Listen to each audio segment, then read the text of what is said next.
episode of Education News Network's show, Fabulous 50, a principal's journey through struggles and success. Today we're in conversation with Mr. Aloysius D'Mello, the principal of Greenwood High International School. Hi, I'm very happy to be on this show. I wonder how they chose me as one of the 50 principals in India.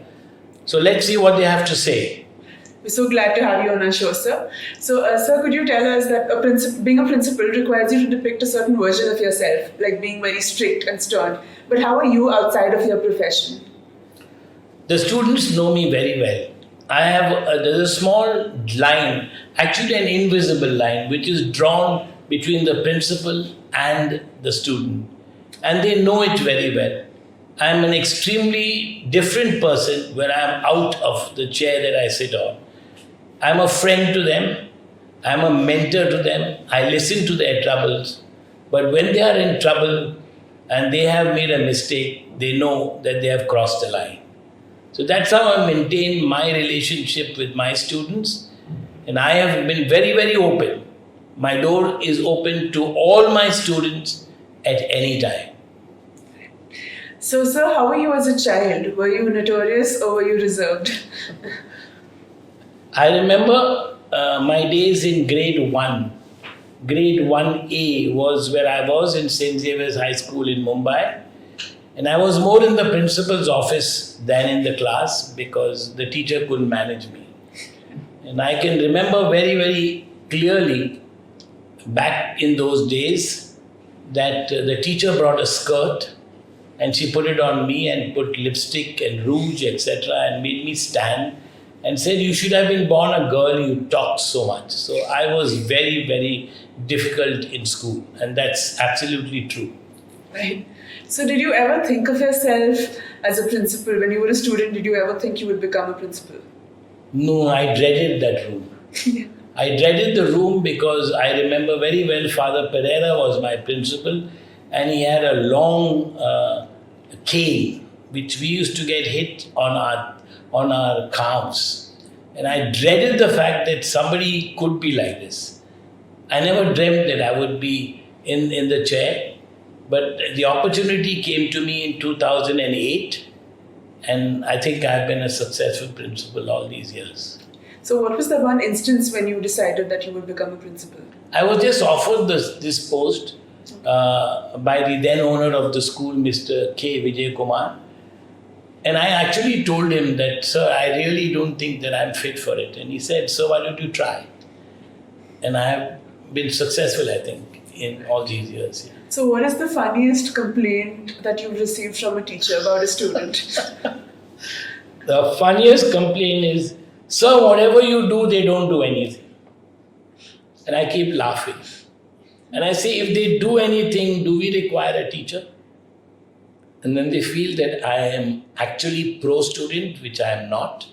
I love to listen to the teachers, but we have to be, in this today's world, you have to be very, very patient with children. You cannot lose your cool. Right. It's important that you keep that cool. And if you listen to students, the students are the most wonderful things God has made. It's the fact that we don't listen to them. That's important. So, sir, have you ever looked back on a particular memory from your childhood and do you think of how you would deal with yourself now since you're a principal? Yeah, I'm telling you, the days I was in school, as I told you, I was very, very naughty.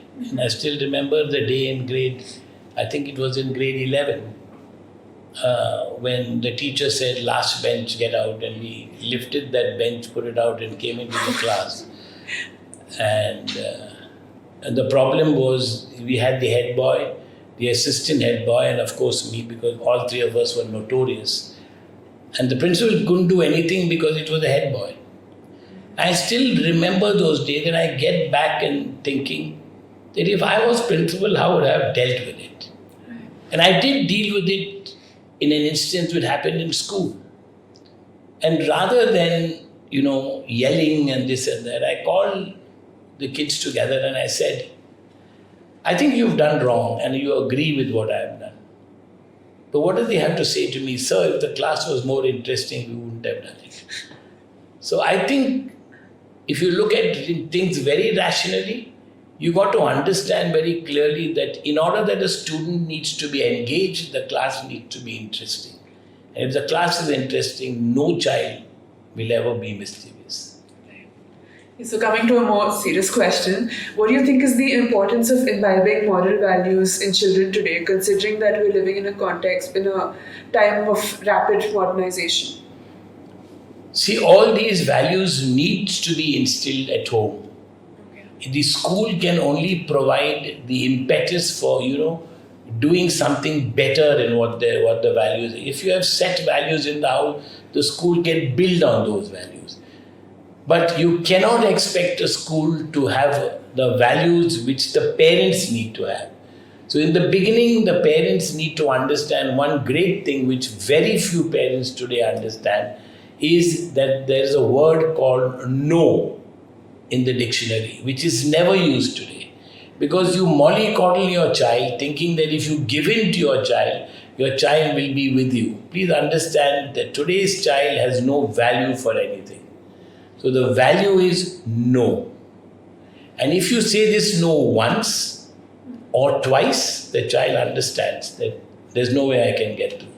And these can be imbibed in school. And I give you a simple example of the mobile phone. Greenwood High bans the mobile phone. But I have 1,100 mobile phones which I have confiscated from children. And the parents come back and tell me that we have given it to track our students.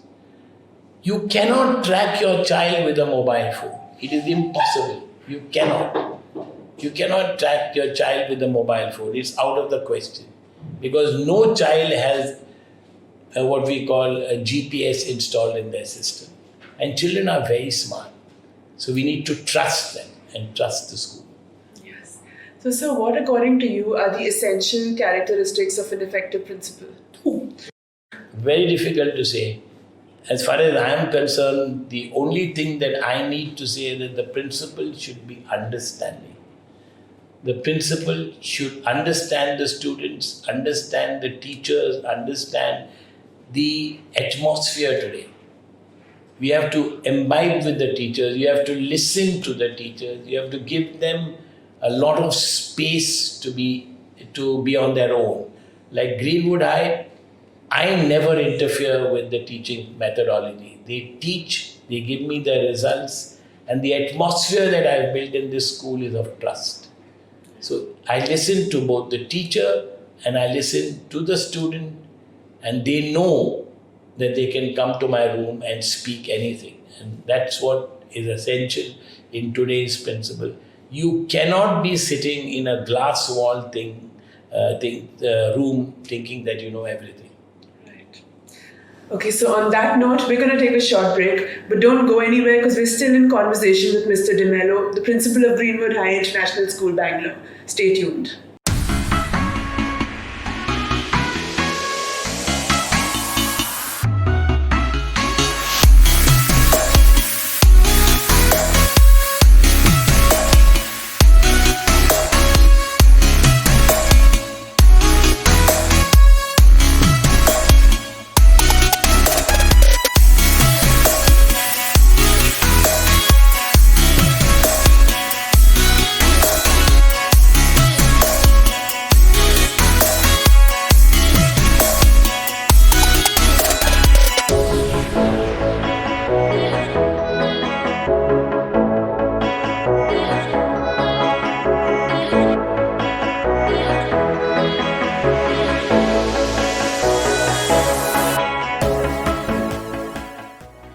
Welcome back after the break. We're in conversation with Mr. Aloysius D'Mello, the principal of Greenwood High International School, Bangalore. So, sir, how can the environment of a school be enhanced for teachers so as to enable them to perform to the best of their abilities? Let me give you a secret. Okay. Never interfere with what a teacher is doing. All right. Give them the freedom that is required and the talent that they have. I'll give you what's happening in Greenwood High. None of our classrooms have cameras. And the reason why I insisted, even though the management wanted to put them, is I do not want to be a big brother to find out what's happening in the class. And I need to give them that freedom. And by giving them the freedom and enhancing their knowledge, by motivating them, Greenwood High has probably the lowest attrition rate in the education world in Bangalore for sure. Yeah, I think that's very important to give teachers the freedom. Absolutely, Yeah. absolutely, because they know their job. Exactly. And there's no need of telling them what to do. They know what to do. Yeah. So, considering the rapid advancements in the field of technology and with social media becoming such an important part of our lives today, do you view technology and social media as necessities or distractions in the lives of students? I was just reading a book, Depressed or Pressed. I don't know whether you've read that. And if you read that book, you'll understand what is social media today and what harm it is causing to all the students of today. Social media was never meant to be the way it is today. It was meant as a communicating tool, a tool in which you would communicate. For instance, WhatsApp was a tool which is you communicate.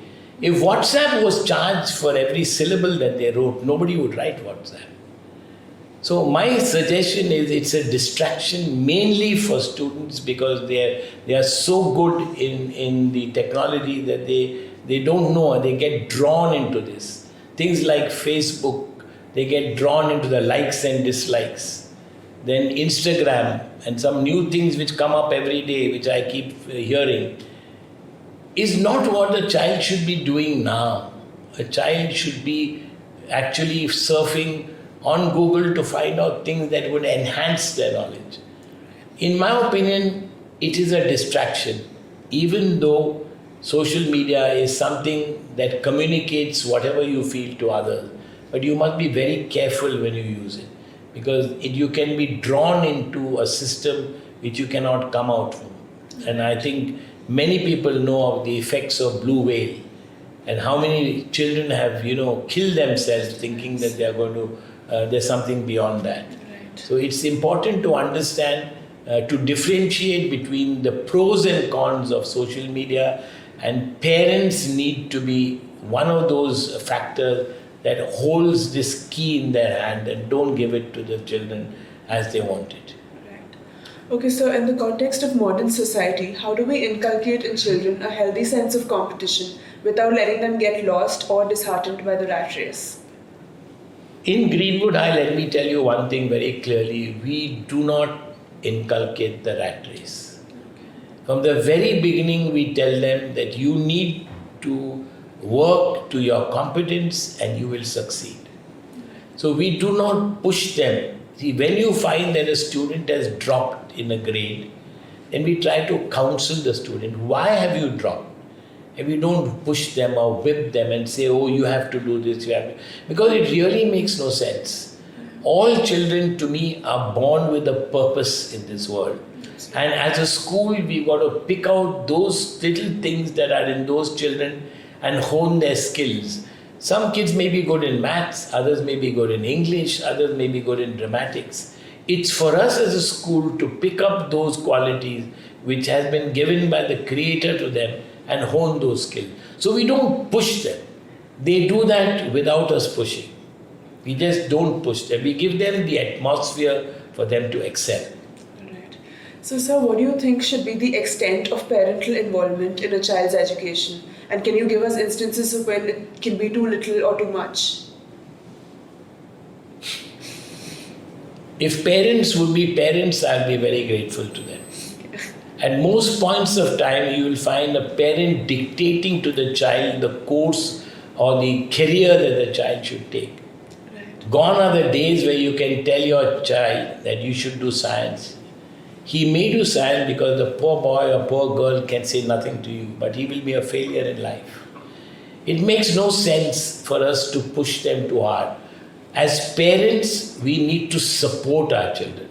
That's important. Allow them to explore, allow them to dream, support their dreams, and trust the school that you have put your child in.